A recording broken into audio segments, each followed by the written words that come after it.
We started in 2009. We live and breathe enterprise training. Our entire machinery, from sales, delivery, technology, training, everything is aligned to this.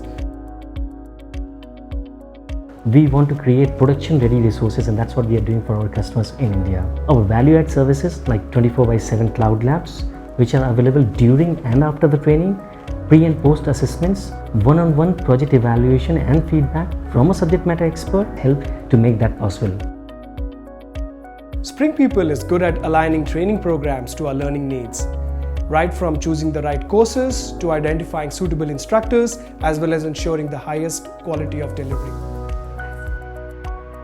We are very happy with their service delivery, customization that they provide, and the scheduling flexibility that is available with them. I think the quality of their trainers is their highest asset. These folks are held to high certification standards, as you would expect from any Pivotal certified trainer.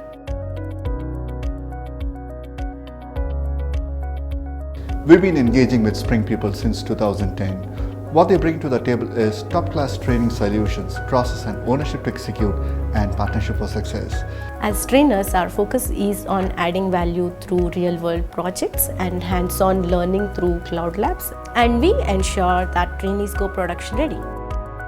Spring People are at the forefront, helping us build capabilities and are willing to go extra mile, and this is why they stand out from the rest. With a strong focus on emerging technologies like machine learning, artificial intelligence, IoT, cloud computing, we are helping our enterprise clients with their most challenging training requirements.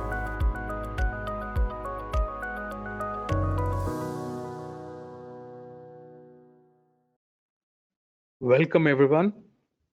Thank you for joining our expert webinar. I am Akash from Spring People. Spring People is India's largest enterprise training provider. In today's session, we have with us Sridhara, who will talk about the surprising ways to use Python for embedded programming. If you have any questions during the presentation, please type them in the Q&A box, and these will be addressed by Sridhara after the presentation is over. I would also request you to provide your feedback at the end of the webinar, which will help us in maintaining the quality of our future events. And we have a surprise at the end of the presentation for you. So now, without any further ado, I would hand it over to Sridhara. Thank you, Akash, for the introduction. Let's get started. So today we are going to have a good discussion on what are the different ways of using Python, and is that really useful for embedded systems, because embedded systems needs a lot of support from the operating system. So let's talk about agenda today. It's a 1 hour session, and we have a QA session at the end of the webinar, as Akash mentioned, and we'll spare last 10 minutes for the QA session. So you, as and when you have a question, please write it on the question box, and I'm going to answer at the end. As we mentioned, we have a bonus at the end. Okay, so let me introduce myself. As you know, my name is Sridhar. I have 25 years of experience in the software development in various fields, various levels, starting as a developer to a leader to an architect and designer. And currently I do architect, design consultant, and I'm a technology evangelist supporting multiple technologies. And these are my area of interest, as well as I'm comfortable and proud of working with those technologies. Predominantly working in embedded systems like Linux, RTOS, and multiple microcontrollers. And I've been using C, C++ from quite some time, from the beginning of my career, and Python and Java are some of the languages that I had worked on, I teach, and I'm very much fond of cloud technologies, especially AWS, big data, and DevOps. This is a quick about me. Let's get started and understand what you will learn today, or what you are going to take away today. Quick introduction to the Python and the history. So please know that I'm not taking a lot of into the basics of Python. I just give you a quick introduction of what is Python, what are the salient features, and then quickly move on to how Python is helping for a system programming or embedded programming. And predominantly we spend some time in showing some code I have a lot of code developed, and then we'll have a demo of those codes execute and understand the concepts. So let's get started. So as all of you know, Python is started by Guido von Rossum, and it was a project we started 89, but in 91 the first version is started, and 94 it is released. Currently we have 3.8 on the stable version, and 3.9 is something which is under development. So unlike any other languages, Python does not have a complete 100% backward compatibility with the previous version, that is 2.x. And because of their inherent differences between what 2.x was supporting and what 3.x is currently supposed to be. And now 3.x is the more stable and predictable, and then best way of working with Python. So all the organizations who have already worked using 2.x are moving towards 3.x, and support is to be supposed to be completed or stopped by end of this year. So no new development is on 2.x. Just to give a quick history. So what are the features of Python that really are interested to us? Number one is easy to learn and use. Python is very similar and simple like an English language. You can type the phrases and verbs, and then probably you know Python. Second thing is it is an interpreted language. So there are two types of languages generally we talk about. One is a compiled version and another is interpreter. So all the things like C, C++, what we saw is a compiled, where we have to compile before we really execute them. And that is one of the fastest ways of execution. Like shell script or a Python is an interpreted, where each and every line gets interpreted and executed. The plus point is you don't have a lot of time in compiling and building, but the negative point is at the same time, if you have an error, you end up executing half of your program, and the rest of the half of the program may not be executed. There could be runtime errors. That's something where probably as a developer we should be really careful and take care of that. It's a free and open source. It's a community where people can contribute, and because of this, language is actually growing enormously, and it is an expressive language. And one of the true object-oriented languages that I saw is a Python. It's a purely object-oriented. Everything you talk about in Python is represented as an object, and the moment you have an object, you have a lot of properties that we can make use of. And it's an extensible language. So I was talking about it's free and open source. I can write my own extension, Python extension, and add it as a package. Anybody can start using it. And it is dynamically typed. So the simple meaning of that is you don't need to define a data type in a Python. Unlike in other languages, if you want to use a variable, you just have to define whether it is an integer or object or a string or whatever it is. So in Python, it is dynamically typed. You just assign a value to a variable, and that variable becomes an object of the particular type. Let's say if I want to say a name is equal to this is my name, name becomes a string object. Now if I say num is equal to 10, num becomes an integer object. So the moment you assign a value, it takes appropriately the data type, and then you have all the properties of that specific data type or an object. The advantage is the same variable can be used for multiple data types. Let's say, for example, if you want to represent an ID generally could be a simple integer or could be a alphanumeric. So in any other language, one of the ways that I can do it in C is create a union so that I can get the data type. But in Python, you don't need to. You just start assigning the value. So it is cross-platform. So it is platform independent. Though there are platform-dependent aspects of Python, where if you're working specifically on a Linux or a Raspberry Pi or Windows or anything, you can still get platform-dependent portion.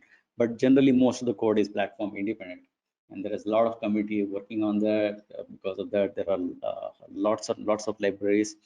And another important thing I want to highlight is developing a GUI application is very simple.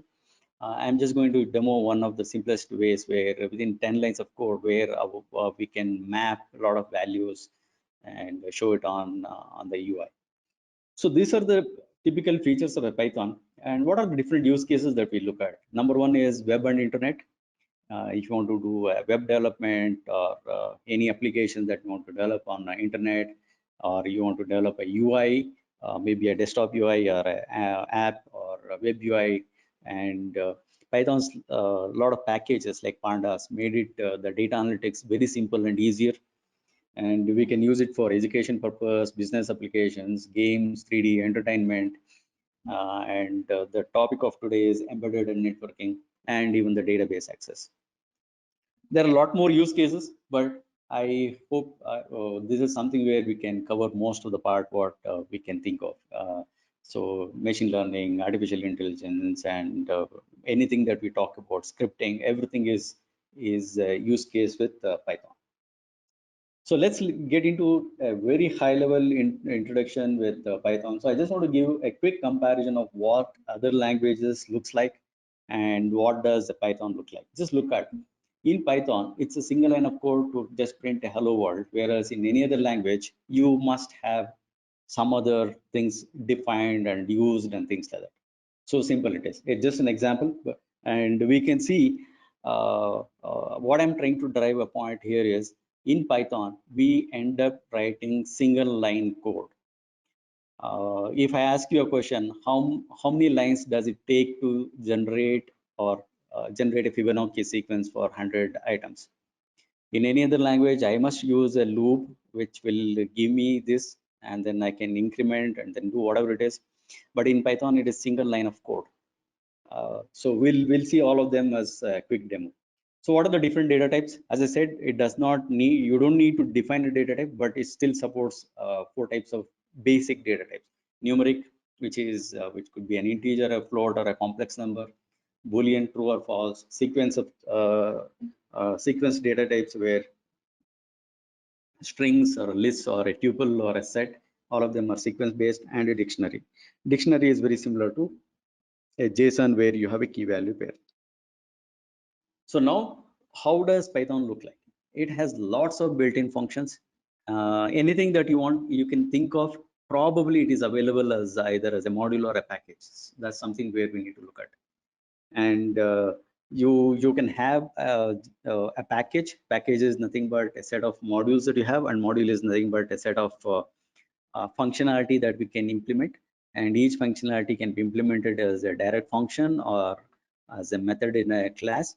And we can have a lot of modules inside a package, and we can have a package inside a sub package inside a main package. So we can go nested, which will help us in a neat, organized way of creating our own packages.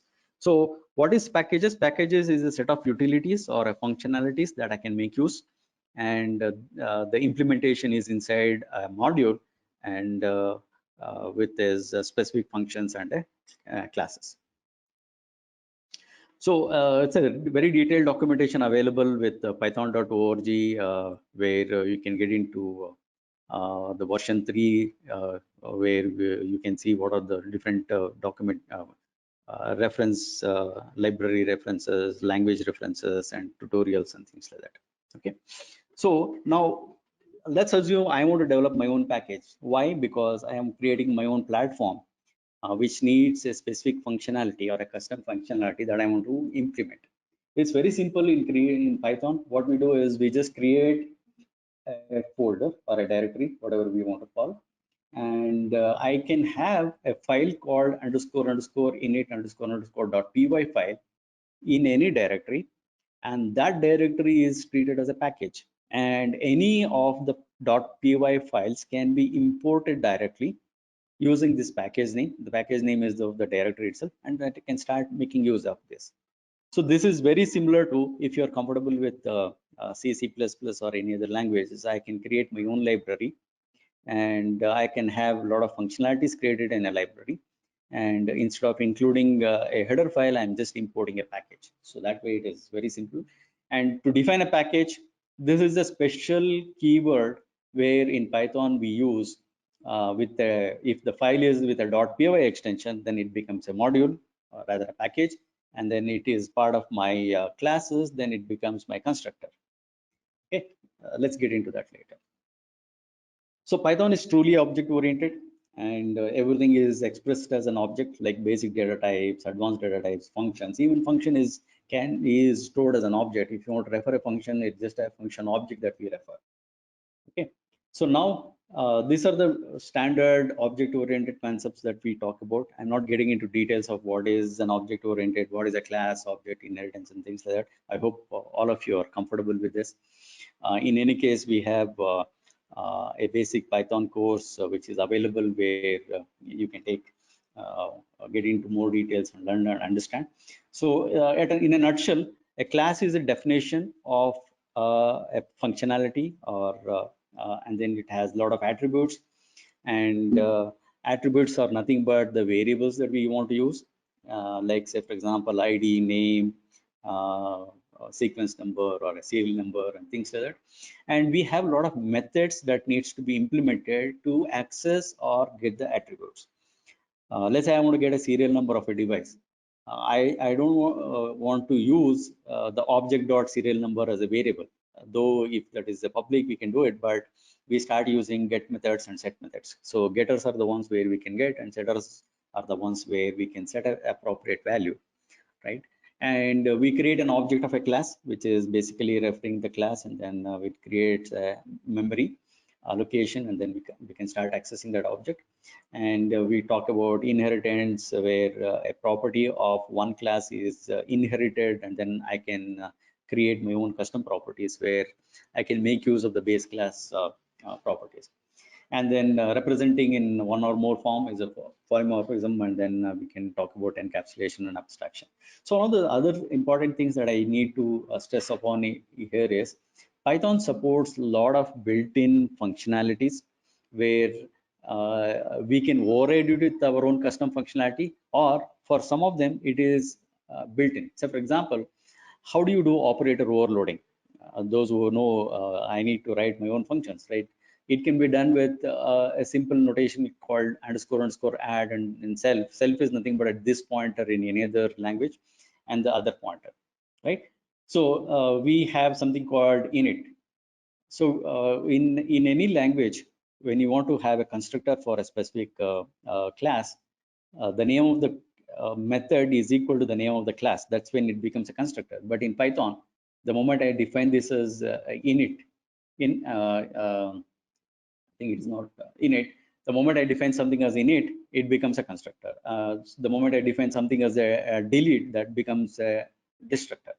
So, and then any of the operations, like I want to get object one is less than another object, I can implement using __LT or a greater than equal. So it supports a lot of methods where you just override with your own implementation. You have your method and your implementation available. So the other aspect of Python, which is really powerful, is a regular expression. So generally we see regular expressions only in scripting languages like a shell script, but Python supports real powerful scripting languages. Is a scripting language where we can make use of this regular expression, and what we can do is anything that we want to decipher, or you want to extract some value, that's where we can start using this regular expression. So regular expression is a package called RE, and so you can pass a string, you can extract a value, you know the method. Let's say for example, if you know something like an email ID, you know exactly email ID of a specific format, and there is an add, there is a dot, and then we can extract and we can validate. Let's say for example, if you want to look at a IP address, if it is an IPv4, you exactly know it's a 4-byte octet, and we have 3 dots, and then each of the octet should not go beyond 255. Those are the validations that we can do with a regular expression. So regular expressions also helps in many other forms in Python. Say for example, if you're trying to develop a web backend, and then you want to parse a URL, and regular expression comes into really a handful, where you can enable URL mapping. And if my website is mydomain.com, and if I want to access a service, and then we can implement our own modules, and making use of a regular expression, we can route it appropriately so that the packet comes into my own module. Okay, so some of the standard characters used in regular expression, like dot is matching any character, plus match is preceding two characters, and dollar is matching end of the line, optional, multiple values, okay, matching end to end, and you have a star representing zero or more values, a plus representing one or more values, and question mark representing 0 or 1 values. It is multiplied, AB followed by A followed by up to 3 Bs, and A followed by 2 to 4 Bs, and things like that. Okay, this is something where we have a lot of expressions which are available where we can make use of this in. But coming to the actual real value of a Python is in a few functionalities where we generally make use of this in the real programming. Okay, so one of them is called a decorator. Decorator is a kind of a function that we write where we want to change or add additional functionality to a specific function which is already built in. Let's assume we have created a class, and one of the methods has a behavior, and my requirement is for a specific use case or a specific customer or a specific device, I want to add additional functionality, but without touching the original functionality or without even touching the code of the original function. How can I do it? So generally, the way, if you want to do any functionality, we go and modify the code, we create a version control system, and this becomes a lot of maintainable issues, because for this device this is a condition, for this device this is a condition, and the people who are already using this, if you change the signature, they'll be affected. But what if you don't have a permission even to go and change it? Permission, I mean to say the appropriate permissions in terms of you are not part of the basically it is a platform and you're not authorized to change it. So this is where we can start using decorators. So when we want to use decorators, we write a function, okay, where we decorate this function with additional functionality. Okay, so this really helps in where it gets, whenever we call this function, this function gets called, and then we get additional extra functionality for already existing function. Let's assume my already existing function is sending an email. Let's say I want to send a message to this thing. So original function contains just exactly what I need to send, just the body. And this is something where I add a decoration, which means that I can add a header, I can add a custom headers, I can add footers and a lot of things, wherein I'm not changing the functionality, but I'm decorating with additional features wherein I can make use of this functionality. So the original functionality is not changed, and then I can add additional functionality on top of that, where we can make use of these decorators.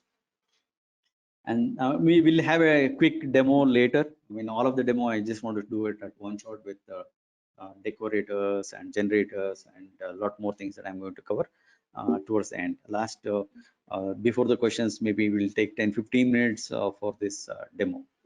Next concept is a generator. So what is a generator? Generator is basically, it's kind of a function where it generates sequence of values over a period of time. Let's take same old example, a classic example. I want to generate a Fibonacci sequence again. Now, I can generate values, store it in a list, which is an array, and then return that list as a result. I have a function which generates a Fibonacci sequence, I can return it. Now, what is the so big deal about it? The problem with this is, if the series goes beyond certain limit, let's say for example, hundreds and thousands and millions, you need to store them before you return, and that consumes a lot of memory, and that consumes a lot of time as well because until the function is completely over, it does not return you a value. But what if I want to use this as an iterator or a loop through using a for loop? So I want to take one value and then loop through them and then process it and then get the next value. Let's take another example. I have a large CSV file of thousands of lines, and I want to process line by line. And one way is you go read a file, read line by line and start processing. Other way is you read the entire file together and then process one thing. So obviously reading line by line is much efficient and faster compared to reading the entire file and then start processing line by line. That's where we can start making use of generators, where we create our own generators, which results in an iterable object, where we can make use of this in a for loop. So for one of the simple example is range is a method where it will give you ranges with a starting number, end number with a step. That range is a generator which can be used as an iterator for a for loop. And instead of a range, I can define my own function, generator function, and that can be used with a for loop. So which gives you one by one. So what happens is inside a generator, what it makes very different is we have to use something called a yield keyword. This keyword is one which will give the control back to the caller, but this is not a return statement. So in a function, if I do return, which means that just go out of this function for all together, unless otherwise I call the function again. But what is a yield? Yield is something where it will return you a value, but can continue to execute the moment the function is called again next time. So in a loop, if I'm keep calling the same function, it starts executing from where it has left the yield and continues. So this is a very good concept of generator, which we generally use in a iterator object. And they automatically suspend and resume their execution state around the last point of value generation. That is where we have inserted the yield command. So as I talked about, instead of computing the entire value upfront, we can start using this generator one by one. So how does Python help in embedded programming? That's what let's look at in a couple of slides.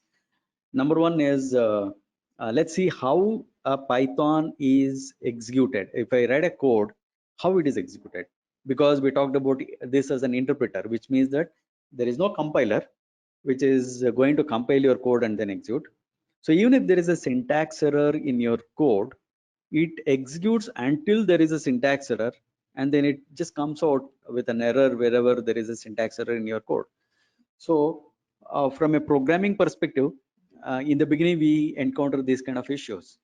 So when you want to make it production ready, make sure that at least you don't have a syntax error or runtime errors. And that's one way it is a good, and second way it is also a bad thing. So good programming practice is really required. So what happens is each line is read, and then it is parsed, and it creates a list of tokens. And these tokens are based on a set of rules. So for example, if I used a variable, it's a different processing which takes. If I use a keyword, it takes a different processing. For if while is a keyword, if I use, it takes a different processing. If I say n is equal to 10, it's a variable assignment, it takes a different processing. And what it does is it will create an abstract syntax tree based on this tokens. And from this AST, the interpreter can reduce a lower level form the instruction, which is called a bytecode, and this bytecode is available for interpret, and finally this is what it is run.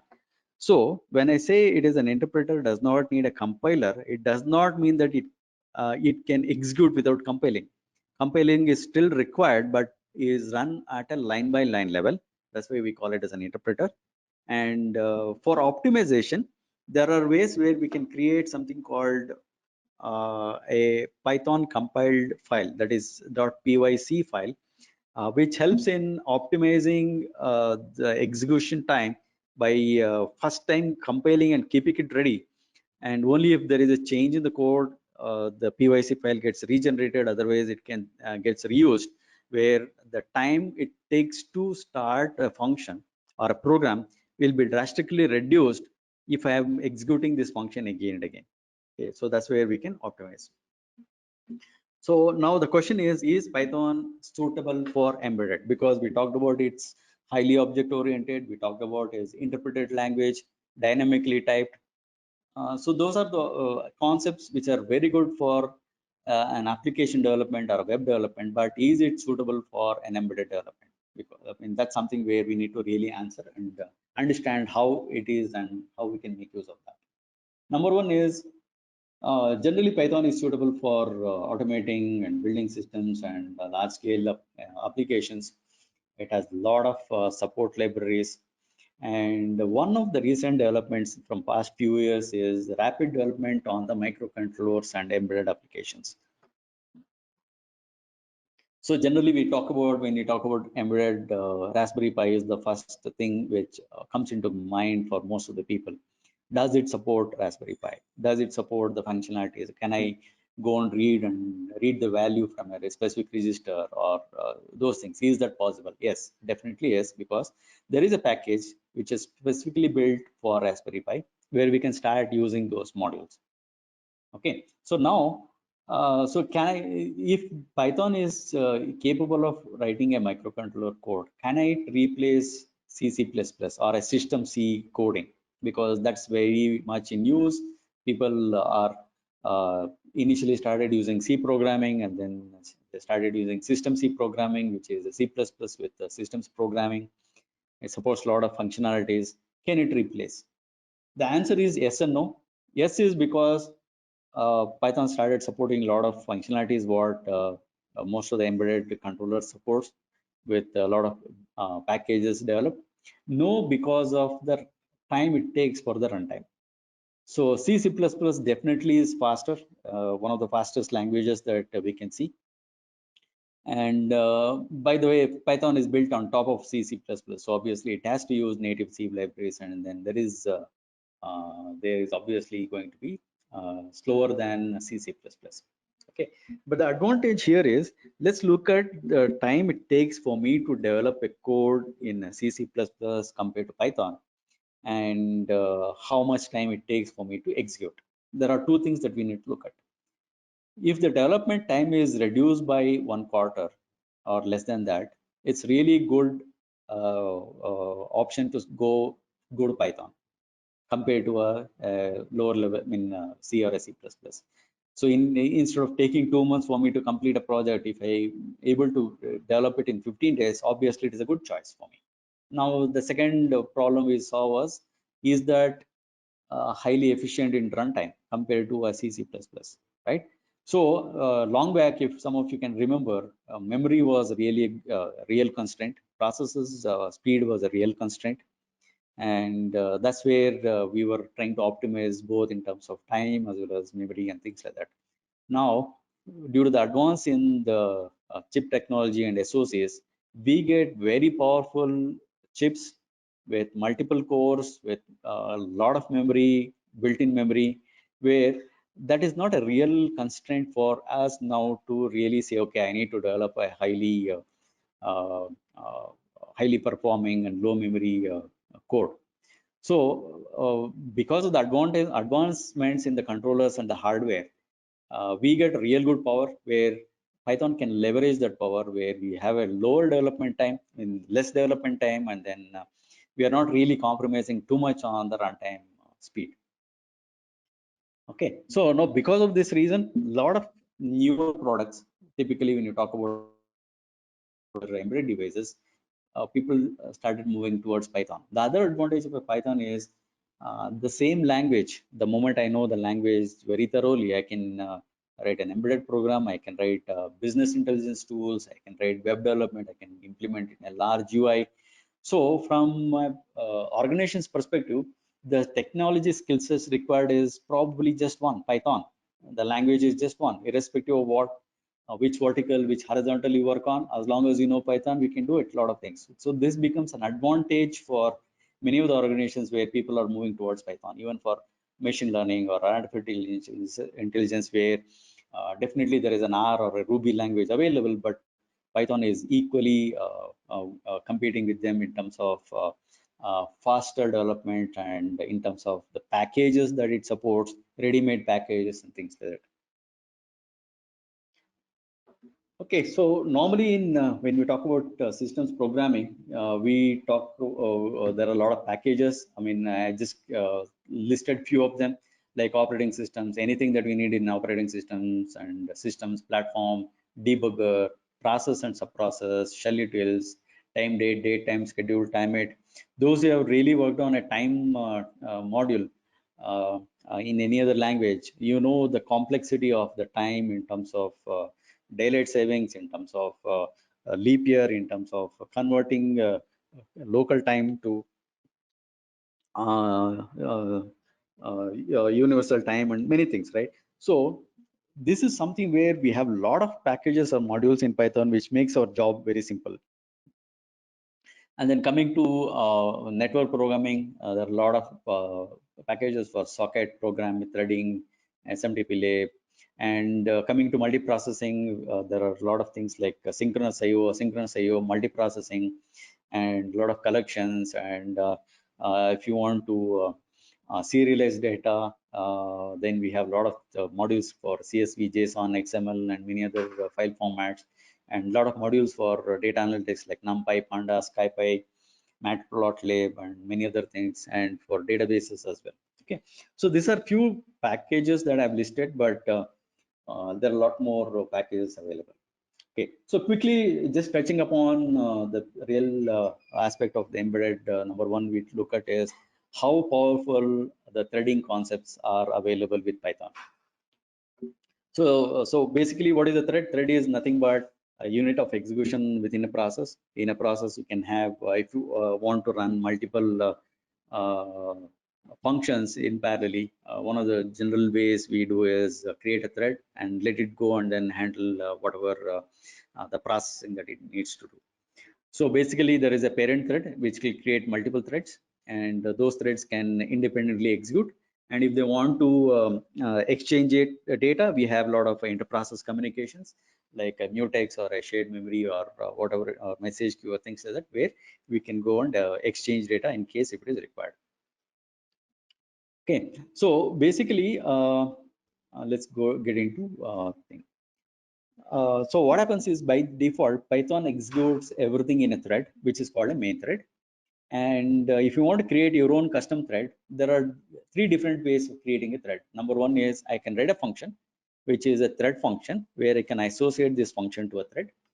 And there is a thread class. I can extend the thread class so that I can make use of a lot of functionality of the base class.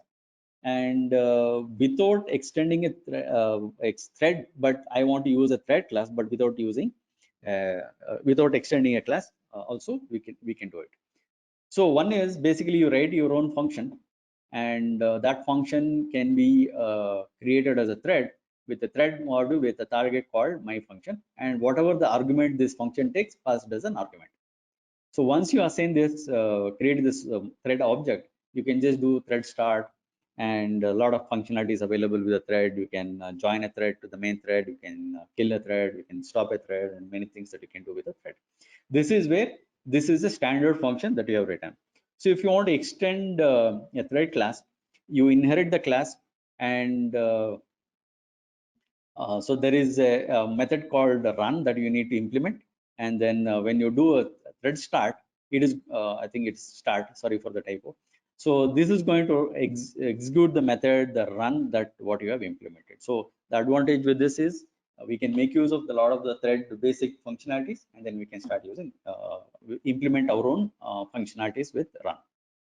So this is very similar to the first method, where the function is not a direct function. It is basically from implemented inside my class.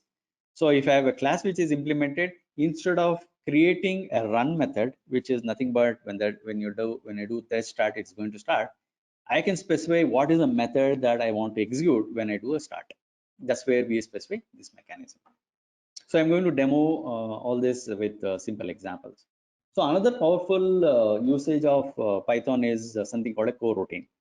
So coroutine exists in multiple other languages like Node.js and things like that. But what is coroutine? Coroutine is generally where we want to have a control on a multitasking environment.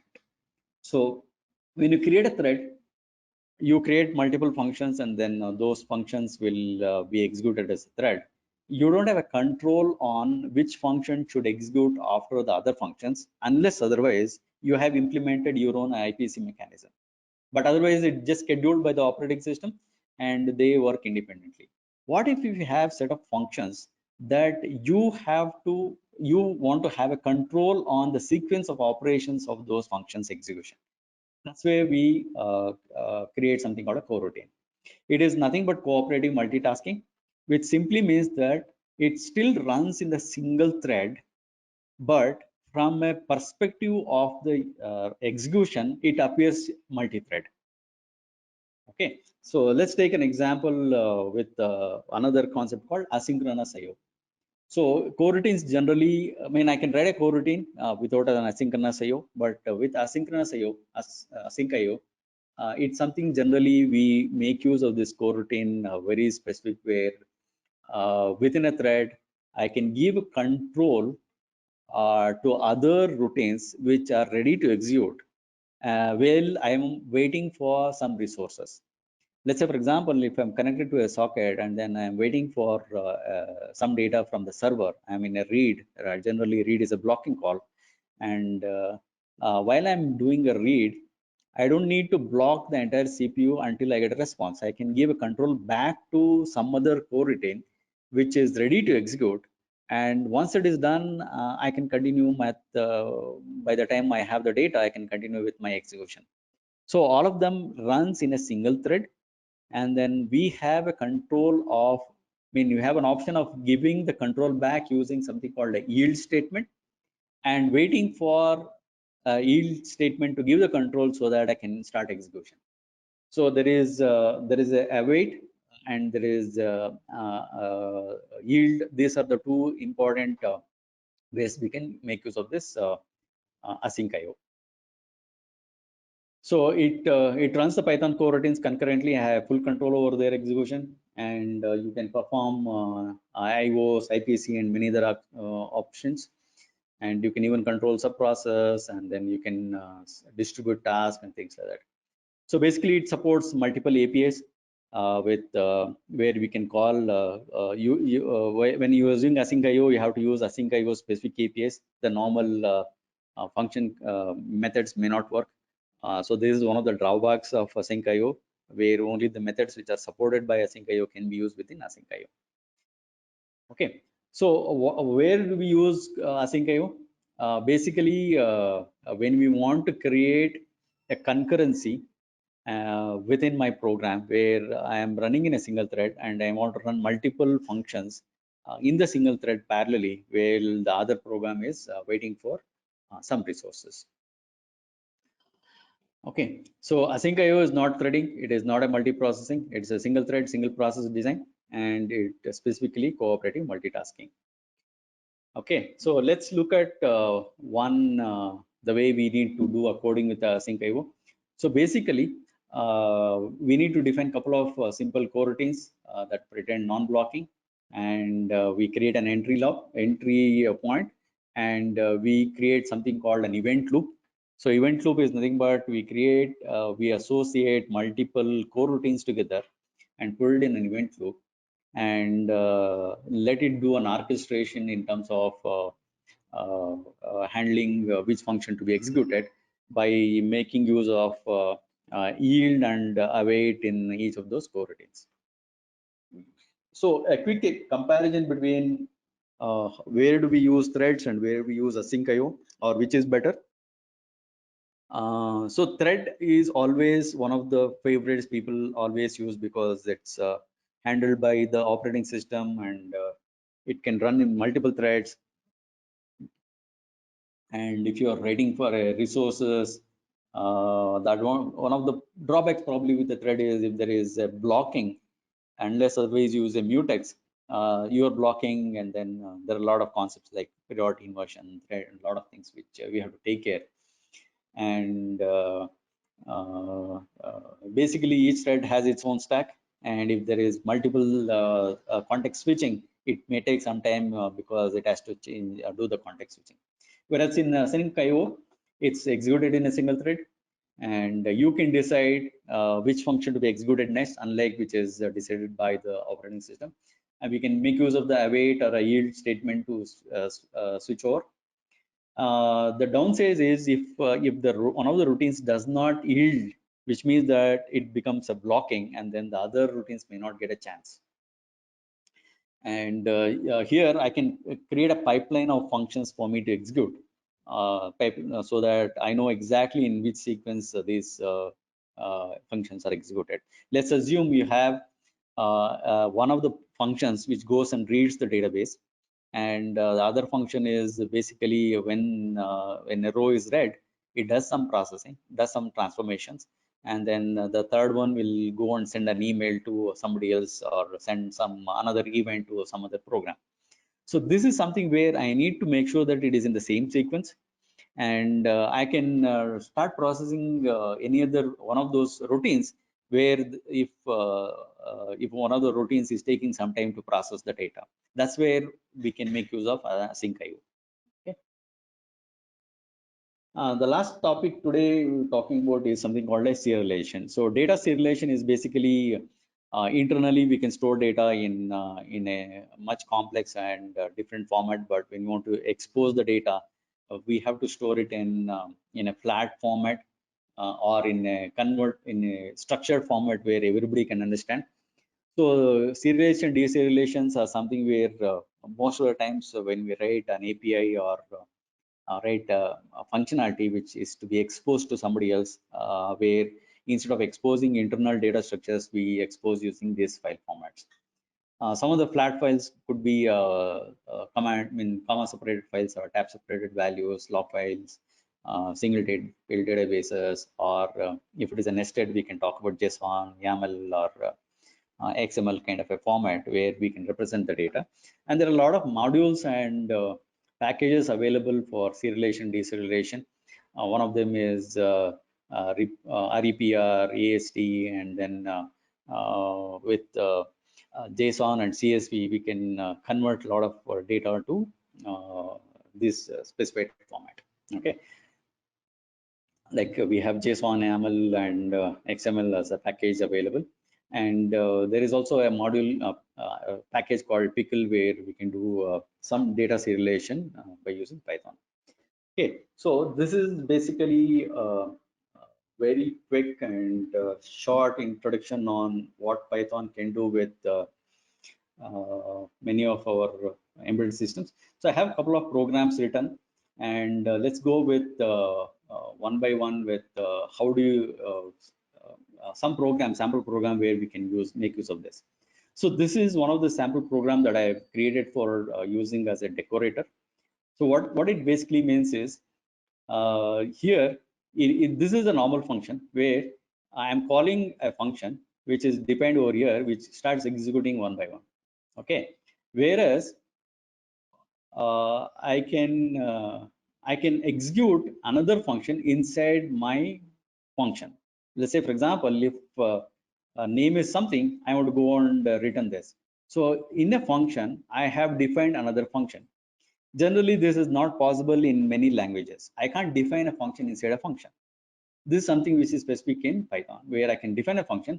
When you define a function, it is not to be it will not going to be executed. It is executed only when you really call it. Okay. So if I execute this, so this is the first line of execution from the entire line. So this is the function definition. So it is calling this original function. This is getting it, and there if the name is something, it is calling add function, which is nothing but this is function from the add. Okay, so basically as I said, everything is an object in Python. I can execute, I can store this function in an object, and if I print that, it says this is an object stored here, but I can also run that object. Okay, so this is one of the ways where which is not straightforward compared to any other languages. Okay, I can assign a function and I can start executing this function instead of this function. Okay, so this is the basics of this coroutine, but let's really decorator, but really understand what is a decorator here.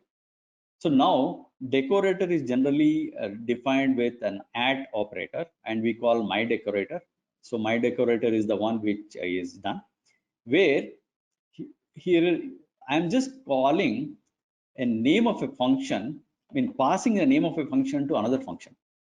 This function is this. So when I execute this function, let's say for example, function need decorator. Let me comment this out. So function need decorator is just a function which just simply prints this.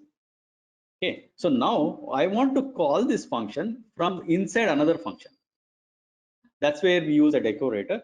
So one of the ways is I can assign this pointer to one of them and call it. But here, one way is I can call this my decorator and say, pass this argument. This argument is something I'm just going to run.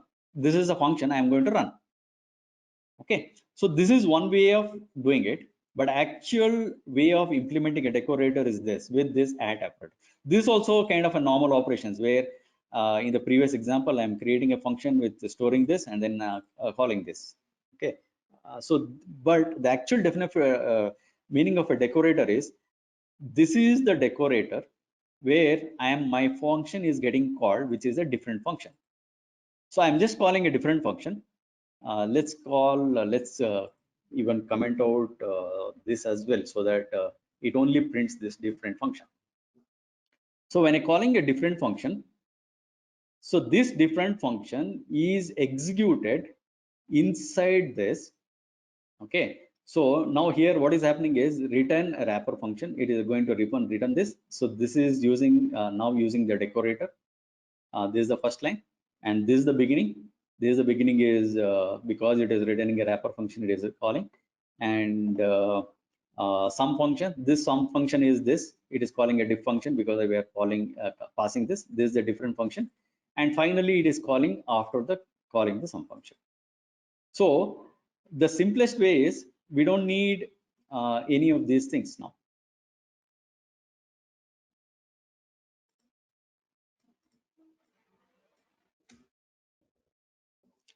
So I have a decorator which takes an argument.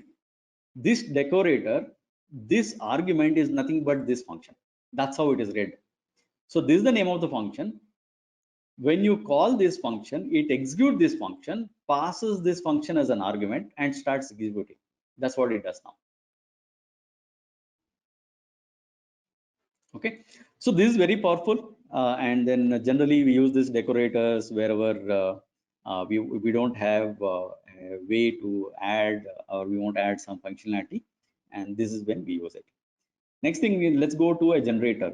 I talked about a generator where, so this is basically a Fibonacci sequence where first two values for Fibonacci sequence is 0 and 1, and I'm taking a range of n. In this case, it is a default of a value. So I'm just yielding a. Every time when I call get Fibonacci sequence, I get only one value. And when I call this again, it continues from where it has left, that is a comma b is equal to b comma a plus b. That's what it gets executed. And result, we don't see any difference except in it's just that every value is printed. Okay, so this is a generator where my get Fibonacci sequence is a generator function which I can use it for a for loop. So this is just a representation. This can be in anything that you want to do it line by line or one value at a time, where instead of 100, let's say even if it is a very huge number, it does not wait for everything to complete. Sorry, this is the number that I need to change rather this. Let's have the default of the same number, but have a huge number here. So if you look at, I can start getting the value one by one, compared to everything is generated at one shot and then giving a value. Okay, so this is the best part of a generator. Next, let's go to talk about something on asynchronous IO that we talked about.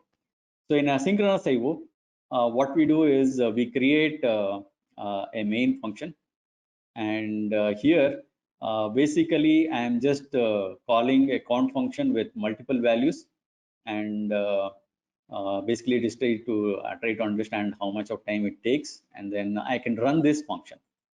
Async IO, run this function. The function that I'm running is main, and when you want to run with async IO, I need to define this function also as async def.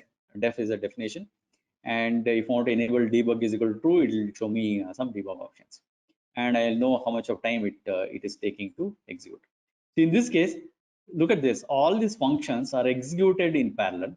It's kind of a pseudo parallel, because here when I call about count is equal to 10, it says 1, 10, 2 also should print as 10. So I'm calling all of them with multiple values. One is called, since it is sleeping for 250 milliseconds, it is going to execute the next function.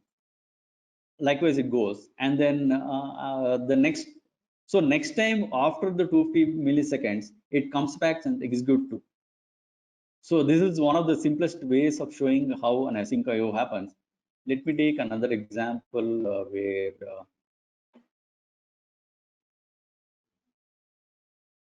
yeah, so what I'm trying to do is find the value divisible by a number.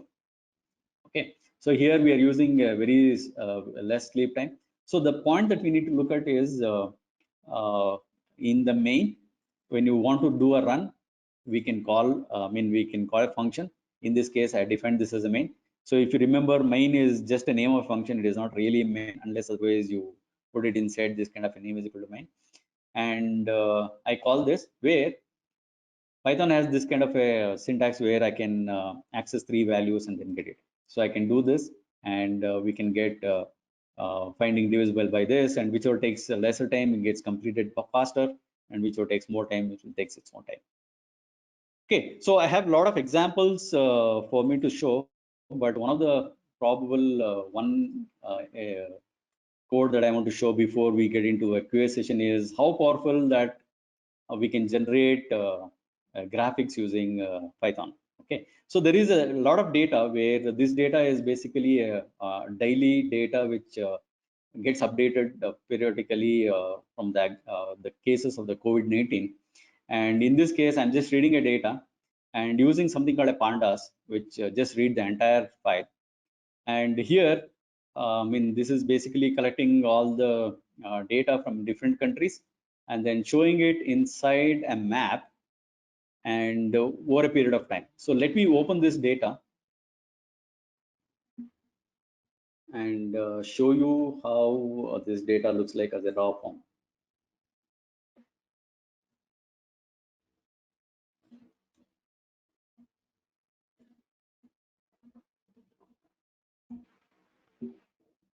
So this is the raw form data where you have a date, country, and deaths and things like that.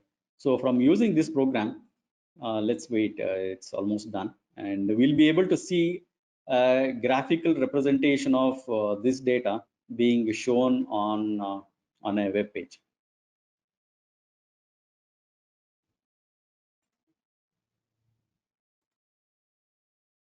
Yeah.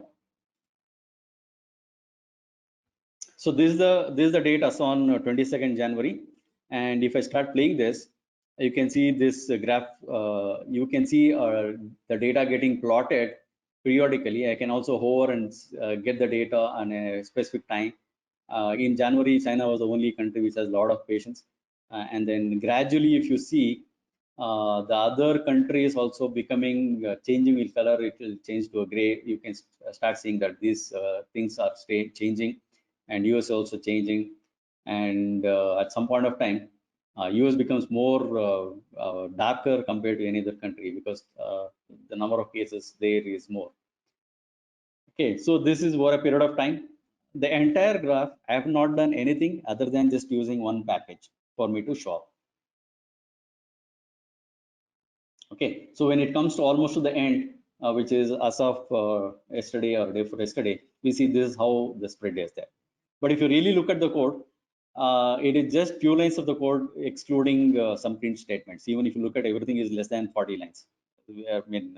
Typically it is 15 lines of code which does a lot of these activities. Okay, so this is basically the things that I want to demonstrate as well as showcase in today's session. And so I'm done. Back to you, Akash. Thank you, Sridhara, for your valuable insights on Python. Guys, I hope you all have benefited from this amazing knowledge session. Thanks to Shidhara. If you all are interested to learn more about Python, then do check out our online self-paced courses, which gives you the flexibility to learn at your own pace, schedule, and time. That means at the comfort of your own home. It includes videos, assignments, pop-up quizzes, assessments, and a lot more. And just imagine, it's all of this is just an exclusive price of 1995 only. For more details and information, do write to us at training@springpeople.com. And before I give to Sridhara for the questionnaire session, I request you to give your valuable feedback, which help us to maintain the quality of our future sessions. Over to you, Sridhara. Yeah, so let's get with the poll.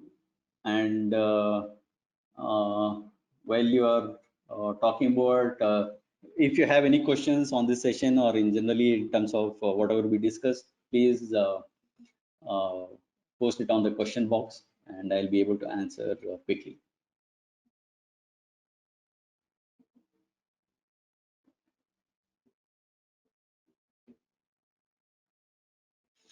Okay, so I have only one question as of now. Let me look at this.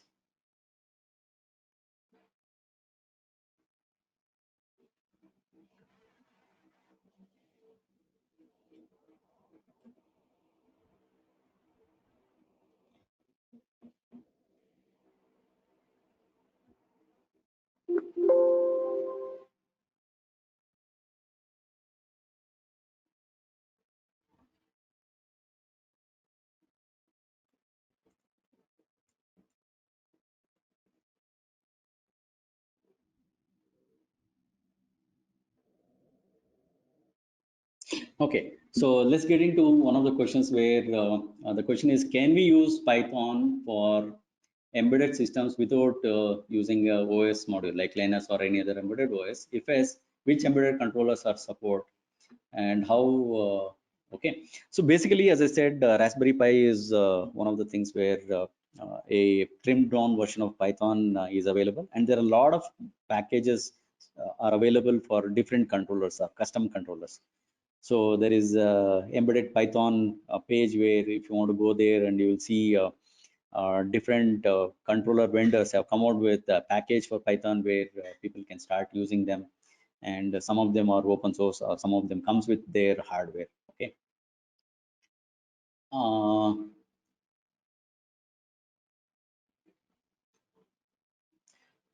How to comparison between executed code says developed in embedded C and Python looks like? How much of the percentage difference? See, basically, Python is written on top of C. Obviously, C or a system C is the most optimistic in terms of the code size or a footprint that we call, and things like that. What does Python gives as in advance or as the additional benefit is the time it takes to develop and the supported packages for multiple controllers. And the time, I mean, obviously the time execution time is something where, as I said, these controllers are comes out with very powerful chips, including memory and CPU and clock. Obviously, the time it takes to execute, which is slower in Python, is compensated by those new hardware designs. So the basic advantage we get is the time to market, how long it takes for me to complete, and what are the packages available.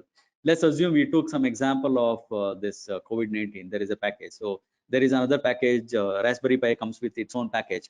Anything that I have wanted to do with a C program where we have to write our own modules and functions are available as a package. That is the best part of Python.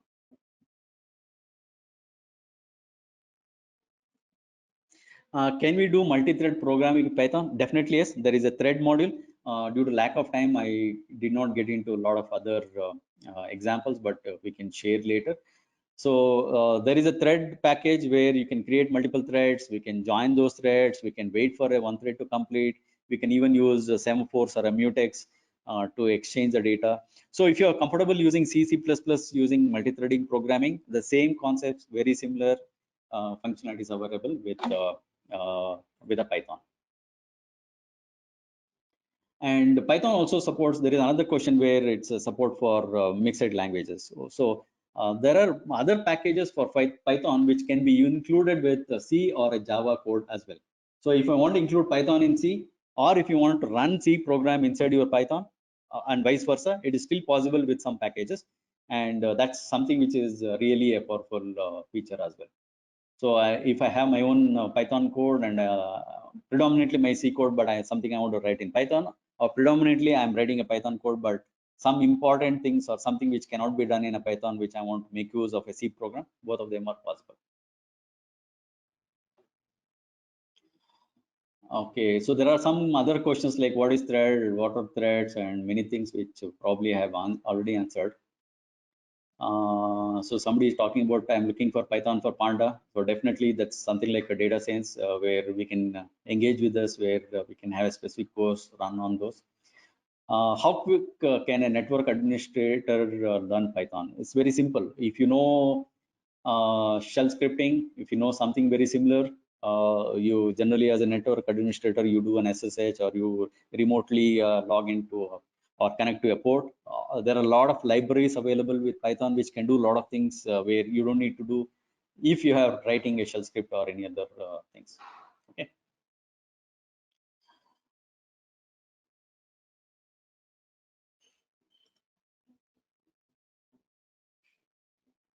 Okay, so there are a lot of other similar questions which probably I've already answered, or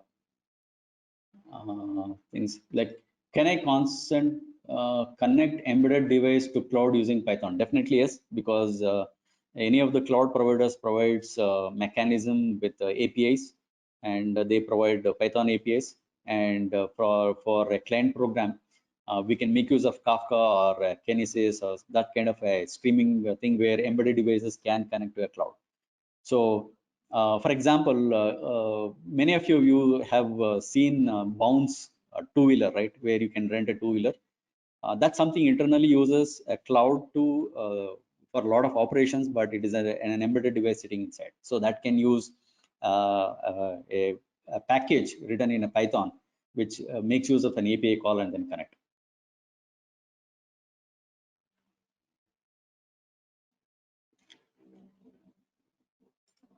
So which HTTP application server Python used to run? I mean, though it is not really part of this, but there are a lot of packages like a Django Flask and many other things which will really help in web development and can be doing. So can we kill a thread that is running still after a certain delay? Definitely yes. There are a lot of options which we can do: thread start, thread stop, thread kill, and thread join. Many of those things are available. Okay, so some of you have a lot of questions in terms of the basics, in terms of how-tos of specific modules or packages. The best thing is let's get engaged with our team. We have the 2 emails or a number that we can get associated, or probably as part of your organization, you're already associated with us in Spring People. Please let's get started and get the things rolling where we will be able to help you in almost all the questions or the doubts that you have, and we'll be happy to assist you and help you in these respects. Okay, so we are short up 7 minutes extra, and thanks for your patience being present in the webinar. I hope it made really a great sense for most of you to understand what powerful and how Python can help us. And the link for recording of this webinar will be available in our website. We can go to springpeople.com, and then you can talk about click on webinars, and then previous, or you can get this linked updated shortly, maybe in a day or two, and we'll be able to look at those links as well. Okay. So thank you all of you for participating, and see you get engaged and get connected soon.